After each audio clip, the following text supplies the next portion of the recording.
let's start going. Alright, so with Dutchess, what we started working on, I said her name, and she's like, let's go. So what I've been working on with her is just her like general commands, right?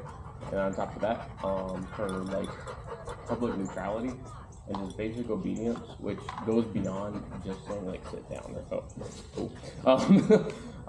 and so like with that, with the pulling and stuff, because that's just like a Roddy thing in general, right? But she does it a ton too, which was problematic because she's like just lots of force. Like I know she's got some weight on her, but she's got a lot of muscle too. Oh yeah. Like she's just like, you know, she's got a. I have like the other Roddy I'm training right now. He's like her size, but he's about 10 months old, and he's all muscle. So when he pulled, like at first when he pulled, I thought he was gonna yank my arm off. He's just really strong. So the way that we do it is they feel the pressure on the collar, right? And that's just with any dog we train. So the pressure hits the collar, dog backs off. Okay? So I can kind of like demonstrate that if you want. So right now I have it in the long thing. Dutchess, let's go. So I have it in the long position, which of course you don't notice pulling being a big problem sometimes if you have it long. If I make it shorter, this, you'll notice that the second she hits the end of it,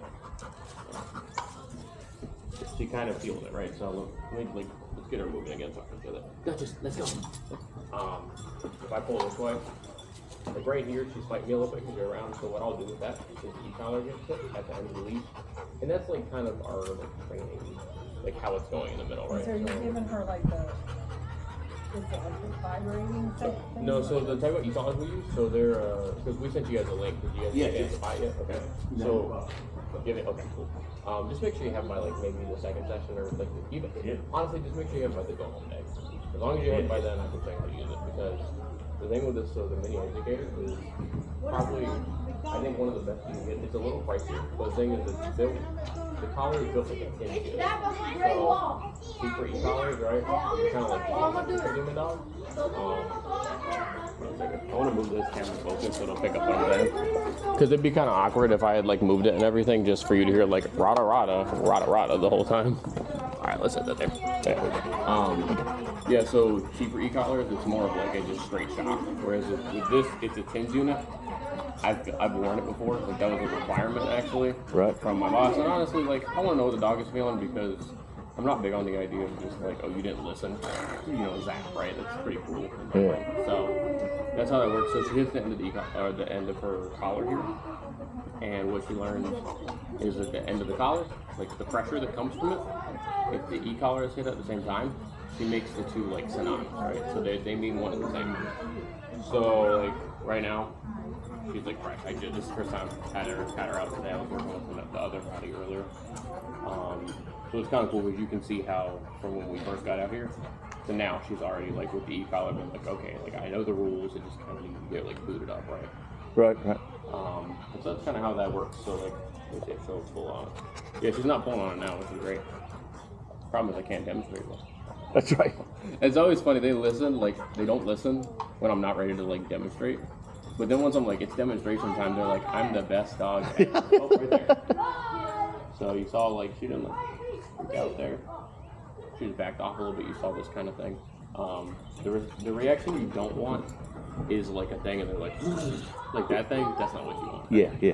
Unless it's like some crazy like shepherd or something that's like really fixated, and you like break them out of the fixation. Like under normal terms, though, you don't want that. I mean, it's probably too strong. So the level that I have Dutchess on is a 15 out of 100. Right. I do not have it high. It's enough to be uncomfortable, but it's not like I'm not cranking it up just for the fun of it. So that's kind of what's going on with that. So before I like kind of get into the commands, because the commands are honestly the smallest part of this. Right. And then like after I want to go over some like theory. I know that you probably don't want to learn all of the dog psychology in 45 minutes, but it is important to go over some of it. I'm gonna loosen this so. No. I'm going to go over it though because it is important to understand some of it because part of the training is like, you know, they're here for 4 weeks, sometimes 5 or 6 weeks if they're like a little murderous. Like we have a dog right now named Reaper. Yeah. Connie Corso. I've read about him. Yeah. Yeah, isn't he? He's lovely. No, he wants to like kill people. He's kind of scary. He's super aggressive. Yeah. They have to wear. They have to wear an attack suit like, while they're training. They like glow yellow. And now for her, she's never like been vicious when she's hurt the other dogs. That she usually, like, I don't think she's intended to You think hurt it's more them. like an overexcitement type thing? Yeah. Definitely. That's a bully breed thing, though. A lot of them, like, Right. Rotties do it sometimes, like the American bullies, right? That's like a big one. You get a lot of American bullies that they're like, he gets really fun, and I get all over him, and all of a sudden he's like, they just like get bites just because he's. And the 2 dogs that she's injured are the like most meek and submissive. Yeah. And so, Well, she probably. I mean, she has like a decent. I mean, she's related. Isn't she related to Phoebe? Or did I Yes. hear that? yes, She's Phoebe's she- little She's mate. anything like Phoebe, she's got to have at least some prey drive, because I remember Phoebe, if she saw any like geese or anything at the park, she'd go into like a whole like stalker stance and Well, everything. and the So, problem is that they act like prey. I mean, they're acting vulnerable, and Yeah. so in fact, the smallest dog that we have will, go right back at her and bite her on the face, like Oh, if wow. she gets. So it's not just the small and like. It's No. not specifically just the small. and It's like the submissive. Yeah. The two Well, that and she's. Christian was explaining to us that timid dogs get weeded out of the pack, which is why. It's not a good behavior. So. Yeah. Well, why else is she here now? Yeah. That's why she's with us, so we can make sure she's not trying to like take Right. out other dogs. So we've never seen her be vicious, but Okay. just. Hyper. Well, if you told me that you had, I'd probably go to Christian and be like, hey, you didn't tell me this dog was vicious. You Right. just told me you go train her and didn't give me a glove or anything. I mean, she's bitten No. me when I Yeah. have tried to get her away from that like just Right. like one, Like a redirect. type not thing. like a full-on bite. Right. Yeah, no, that happens with dogs that are really worked up and they're like focused on one dog. Sometimes they can redirect on people. Actually, like Yeah. some of the really aggressive dogs we get, like they can be really dog aggressive, and they'll like be like at the like trying to bark at a dog or something. Like really want to like fight them, and you end up pulling them back. And instead of backing off, they like redirect at you because you're in the way. They don't want to hurt you, but they're like, hey, I gotta do me, So they'll get like a little bit like that. But more so, I'm just going over the psychology, not because I'm like, you have this dangerous dog. I go over it with every single person because part of training is that I have to know how to communicate with every dog that I work with. And dear God, I wish they speak English because it would be so much easier, but it's not. So the way that we do that is with like 2 ways. So we have our markers, right? And then we have like the commands, and that's how we can tell the dog what we want. So a marker is not necessarily a command. It's more of like it's a way that we condition the dog. So like talking about the 2 different ways, you have classical conditioning and you have prediction errors. Don't worry, there's not going to be a quiz after this. Again, everything's being recorded, so you can go over it. I'm not going to be like pop quiz time. If you get it wrong, you never get your dog back. So the prediction error is it works the same with like even humans, different. If you are an animal with a brain, that is 50% of the way you learn.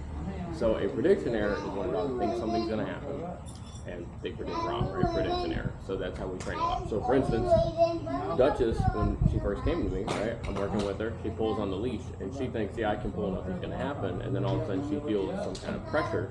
She's like, oh, that was different. And when you give a prediction error correctly, you see the dog kind of do this like shaking motion, right? And that's like the body language of I'm learning something, like I'm processing what just happened. So that's like half of how they learn. The other half is conditioning, which people are conditioned, dogs are conditioned. There's an episode of The Office that I always use to like make this analogy. Oh, it's where he's training his girlfriend. No, it's this episode. So he's next to what's his name? It's any other time. I can remember his name. Dwight. Is it Dwight? No, it's not. It's Dwight and John Krasinski plays him. Okay.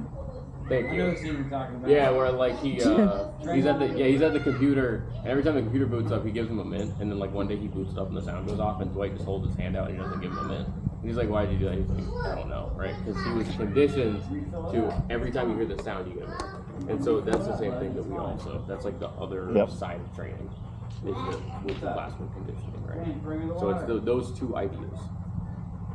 So when you understand those ideas, then you get into reinforcing behaviors, encouraging behaviors, and discouraging. So I'm trying to make all of this streamlined so you understand it. If you only take one thing out of this whole session, is this part right here. It's called the 4 operants classical of conditioning. Now, classical conditioning or conditioning. I've said it so many times that I've started to slip up on them. You ever say like a word so many times that it like loses its meaning? But I'm not gonna make it complicated. The way it is you have positive and negatives, and so positive is to add, negative is to take away. You have reinforcement, you have punishment. So if it's a positive reinforcement, it means you're adding something to encourage the behavior.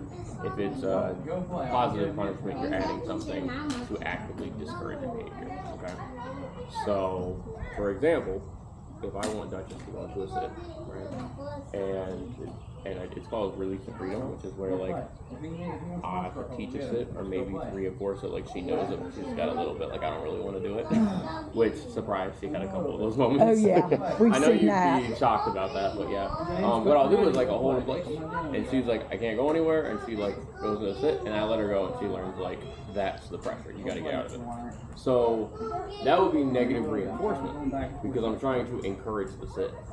Whereas like a nervous dog, right, that hates being pet, if I start to pet that dog, it's not reinforcement, the dog hates it, it's a punishment, right? And so that's how it works, is it's not necessarily, every dog kind of chooses what's a reinforcement and what's a punishment. So talking about the markers, we can tell the dog if it's a reinforcer or a punishment by a marker.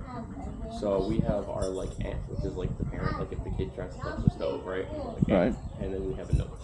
I'm trying to not do it too loud. Right. Well, I sometimes talk a little quiet when I'm talking about the theory because I don't want to say a word and then she's like, I didn't do anything. I was laying here and you said I did everything you asked.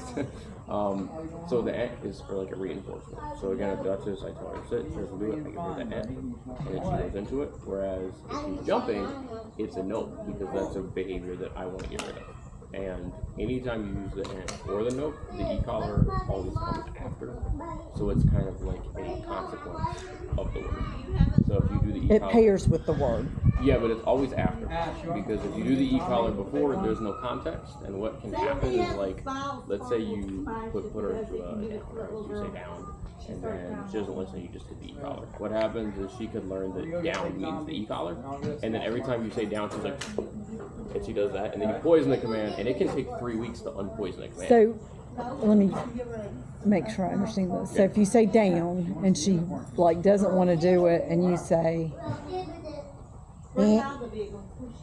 and then if she does it, do you still do the e-collar? I actually don't. Not Okay. for. Not in that case. But She that's how does it you- really fast. But I think of the e-collar as usually like a last resort. I will say there are some days where like if she's really acting up, like especially in the beginning of the program, the e-collar always follows after because I'm like, we just gotta set the rule. This is what it is. Like you gotta know what these words mean in the beginning. Like so Right. just take a week to settle in when they go home. I would say if you use the word, make sure the e-collar is followed by it, because if not, what can happen is like when, like as a kid, I think everybody like relates to this, if mom goes like 3-2, you don't ever let her get to 1, because every single other time she's ever hit 1, it was not an enjoyable experience. But if like one day she started hitting 1, and she was just like, never mind, right? You would start letting her get to 1 because you're like, she's not gonna do anything, she won't do squat. Whereas like every single time something bad happens, Dutchess is gonna know I'm not gonna like let it get to that point. But in the beginning, first week, you're generalizing it to the house, right? That's why we take our dogs out to stores, parks. Right. Is you generalize the behavior to different locations. So in that first week, when she's in a new environment, she's in her house, where as far as she knows, the old rules are at her house, right? Yeah. Oh, definitely. Yeah. So it's important that you stay strict and like with those Yep. and the note, the e-collar's got to be followed. I've now been to 2 clients' houses in the past week where I did a drop off for them. I told them like if they're gonna act up in the first week, make sure you use the e-collar. And one of them contacted me like once when I got out there. I was like, how's it going? And then they're like, oh, let me show you what's going on. And I'm like, okay, so how have you been doing it? And they're like, oh, we just never use the e-collar. And I'm like, yeah, that's why I'm gonna have to retrain your dog right here. And like then I'm there for like an hour and a half because I want the dog to have like a fulfilling life. I don't want the dog to be confused all the time. Yeah. As much as I do like to be paid, it is a purpose job. I also genuinely don't want a dog to live in like this state of confusion of like, am I gonna get the e-collar because I stepped on a piece of grass, or am I gonna get it because I listened? You know what I mean? A life that's very confusing Yeah, it and needs to be stressful. consistent. Yeah, I wouldn't like that. So that's kind of how that works. So that's just the main way we communicate. So like with reinforcement, I don't do it as much with her, but that other Roddy I'm working with, sometimes you can do a positive and a negative reinforcement at the same time. So with him, he was fighting me on the down for a while, and so I had a tug, and he's like a 10-month-old Roddy, so he sees the tug and he's just like he just goes like crazy and stuff, and he'll like take me for it and everything. It's really cool. We'll put him in the backyard sometimes, and like anything he finds he can chew on, he'll just stare at me. He found like this chewy like octopus toy we have in the back and just stared at me. I could tell he was like full on it. Right. So, but with that, what I did with the tug is I would tell him to go into a down. And then if he didn't, I would take the tug away. And now it's negative reinforcement because I took something away to encourage his behavior. Then he goes into it, and I say, okay, and the tug comes out. Now it's a positive reinforcement. So I'm like, sometimes you compare the two.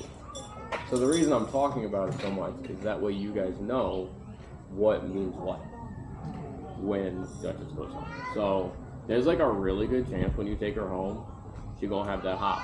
She's probably gonna want to like jump.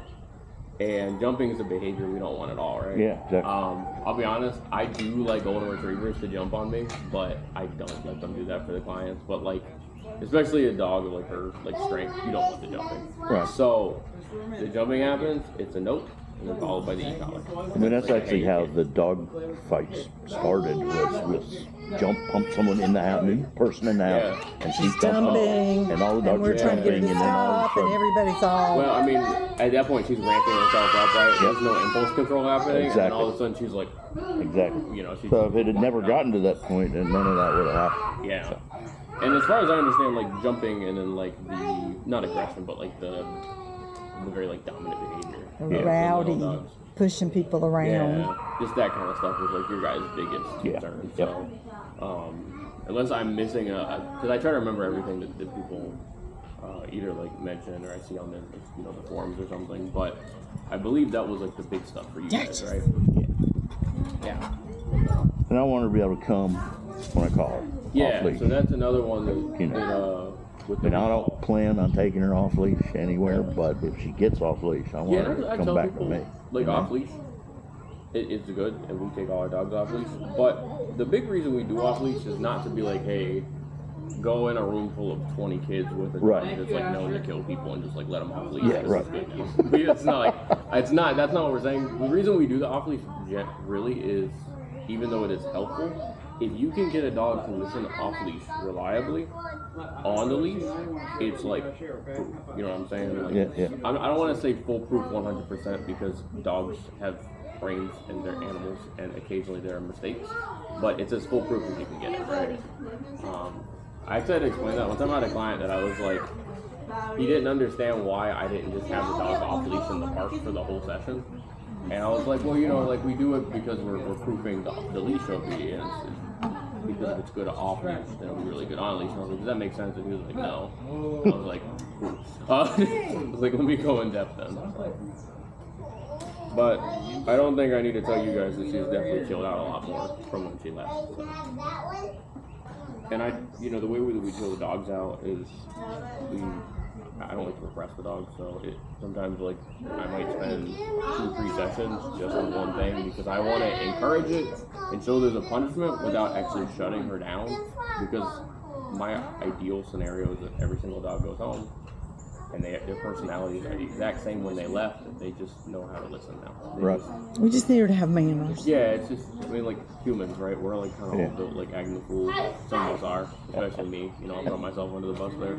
Sometimes I still do. But as you know, as we get older, we're like, we don't necessarily always change our core selves. But there are certain things that we're like, okay, this is like, these are manners. I need to do this, and I'm not like changing my identity per se. But it's just like polite things, right? Like, don't wear jeans to a funeral, right? I'm not changing my core self there, but if I pulled up in like jeans and a like no king shirt to a funeral, then like I might get some eyes. Yeah.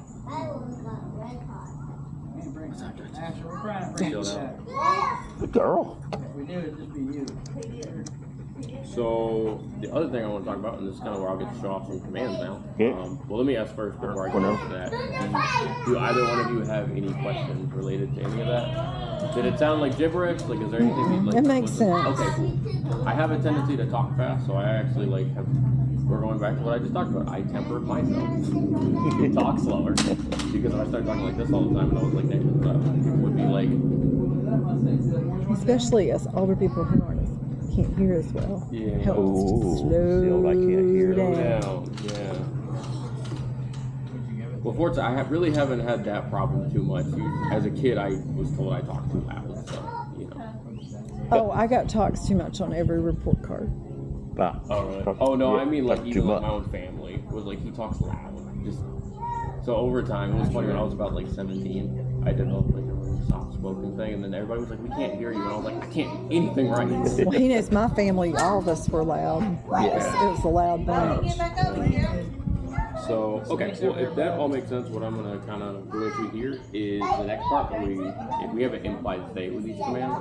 So she's not in a command right now, she just went into like a natural thing. So if she got up right now, I wouldn't punish her because she just like went into the position. I didn't give her a command word. Right. But, so the let's go is like a directional thing. So the difference between the recall, which is come, and then let's go, is come is like wherever you are, I need you to come to me and sit right in front of me. Let's go is like we're walking this direction. You don't have to come up to me or anything, just move in my general direction. Right, okay. So, Dutchess, let's go. You don't make me look like a liar? There we go, thank you. So I didn't have the e-collar, she just kind of like, took a second. Right. Ideally, I run a little faster, so I'm going to show up and sit right here though, so you can see what I mean with this let's stay. You know I can't show up here, just lay down all the time. That's sit.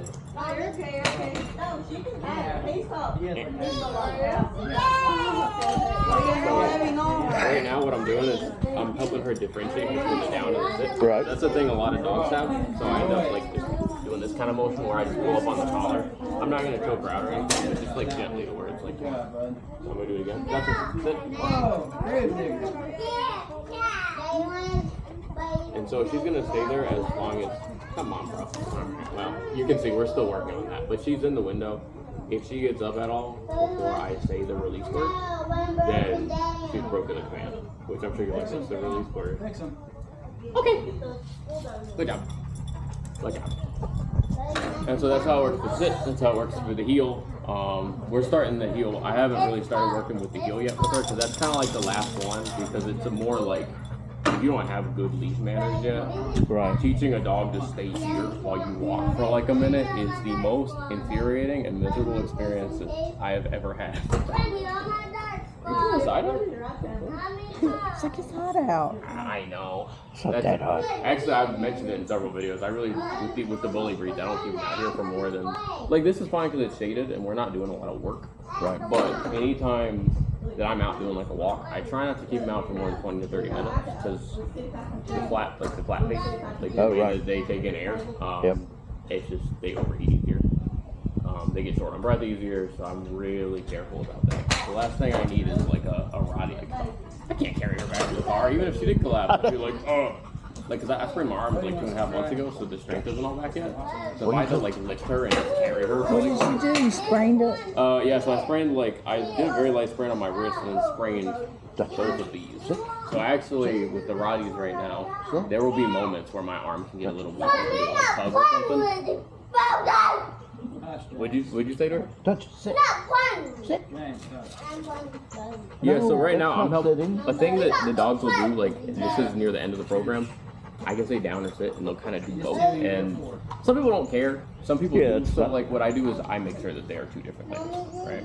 I don't care, but some people do. And at the end of the day, they're not my dog. It's not my dog. It's their dog. They pay money to get trained. So it's just kind of that pulling up motion. Ideally, the training is a little bit more productive when like there are two people aren't next to them. Exactly. They're like, save me. He's like, all right, She are we wants going to go home Am I and going sit home on the with you? recliner with me. Yeah. Well, and they'll fight you too in front of like when they're in training sometimes, like any of the tougher breeds, they will fight you in front of their people because they're like, how hard are you gonna pull me in front of them? And like she knows that if she fights me hard enough, I'm not gonna pull as hard, and then I can't do anything in front of her owners without looking like an evil person. So. Right. But that's just the process. It's kind of like a sit. I make sure that the word. Okay. Good job. Thank you. Dutchess, come. You already tasted that pressure.